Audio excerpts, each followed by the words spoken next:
On accueille notre chroniqueur pour une première fois en 2020, Philippe Lemieux. Salut Allô, Phil! Ben, t'as une minute pour bonne et ouvrir ton heureuse micro. année à toi. Salut gang, prise 2. Bonne année! Écoute, et bien avec ce début d'année, ça peut être l'heure des bilans, ça oui, mais ça peut aussi être l'heure du qu'est-ce qu'on a devant nous, qu'est-ce qui s'en vient. Et niveau film, ça va être une grosse année, tu nous le disais à micro fermé. Ok, oui, en termes de cinéma, là, il y a des belles choses et ce sera une année intéressante en termes de super-héros. On sait Encore? Mais ça fait plusieurs années là, Ouais, que c'est ça roule. intéressant. C'est une mode qui... Mais là, on a terminé quelque chose de gros l'année passée avec les deux derniers Avengers. Là, c'était une fin. Là, il y a deux thèmes, en fait, qui vont se développer. Le premier, c'est que ce sera vraiment l'année de la super-héroïne, de la femme dans les films de super-héros. Je parle de Birds of Prey, dans lequel on va revoir Harley Quinn, qu'on avait vu dans Suicide Squad il y a quelques années. Avec les Lulu, là, punk. Là. Exactement, la blonde du Joker, dans le fond. Okay. Wonder Woman aura sa suite, ça s'appelle Wonder Woman 1984. Black Widow aura finalement son propre film, après avoir interprété le rôle 8 fois précédemment, Scarlett Johansson dans les Avengers. Et The Eternals, qui est un nouveau groupe de super-héros que Marvel va mettre à l'écran, dans lequel Angelina Jolie va faire son entrée dans l'univers cinématographique de Marvel. Mais ce qui est intéressant dans ces 4 films-là, c'est aussi 4 réalisatrices. Donc, c'est des films faits par des femmes mettant en vedette des femmes super-héroïnes. Alors, on est vraiment dans l'année de la femme en 2020 en termes de super-héros. Et de l'autre côté, il y aura des anti-héros. Alors, il y a eu un succès surprise il y a quelques années passées avec Venom, qui est un vilain dans l'univers de Spider-Man, qui était interprété par Tom Hardy.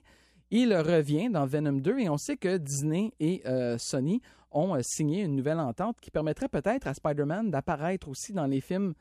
Donc, peut-être sera-t-il de la partie dans Venom. Mais c'est fou comment est-ce qu'on joue avec ça hein, aujourd'hui. Dans les dernières années, là, on se promène. Exact. Puis c'est le fun. C'est le fun pour les femmes. Et ce film-là sera réalisé par Andy Serkis, qui est en fait Gollum. L'acteur qui interprétait Gollum. Oui, voilà. Au niveau de l'horreur aussi, les fans vont être servis en 2020. Il y a beaucoup de films. Il y aura un autre Halloween, ça, à la surprise de personne. Là. C'est quand même c'est le 12e film de la série, oui, quand même. Mais ils vont-tu cette année un jour? Non, parce qu'il y en a un 13e de prévu l'année suivante. Oui, c'est encore Michael Myers. Oui, et même avec Jamie Lee Curtis, encore une fois. Il n'est pas tuable. Mais moi, ce qui m'intéresse, entre autres, c'est La Conjuration 3.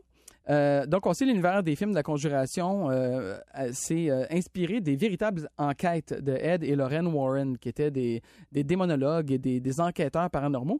Et ce film-ci, comme tous les autres, est basé sur un fait vécu. C'est un homme qui s'appelle Arne Cheyenne Johnson qui a tué le propriétaire de son immeuble en 1981. Mais ce qui est intéressant historiquement, c'est que c'est la première fois dans l'histoire qu'une cause de meurtre est défendue en cours avec la défense de possession. En 81? Oui.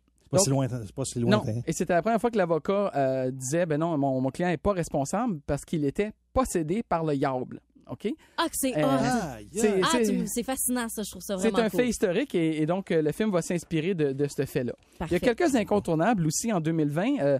On aura au mois de mars, très bientôt, le film Moulin en prise de vue réelle. Oui, dans toute cette série. La reprise de films de Disney. Bon, j'étais pas très chaud à l'idée du Roi Lion. Je les ai pas tous aimés, les reprises en prise de vue réelle, mais je pense que Moulin, compte tenu du sujet, compte tenu de la Chine de cette époque-là et des images déjà que la bande-annonce nous laisse entrevoir, là, on a droit peut-être ici à un très, très bon film qui se prête bien à la traduction. Il y aura un 25e film de James Bond, ça je pense que tout le monde le sait. Exact. Et il y aura aussi un combat des titans, Godzilla versus Kong. Alors on sait que on a eu droit à 2 films de Godzilla modernes, récents. On a eu droit à Kong Skull Island il y a quelques années passées. Alors là, les 2 titans vont se battre dans leur film. Ben, gagne, il me semble. Moi, je ne vais pas te le dire parce qu'en 1962, il y a déjà eu un King Kong versus Godzilla, réalisé par le même qui avait fait le Godzilla original en 1954.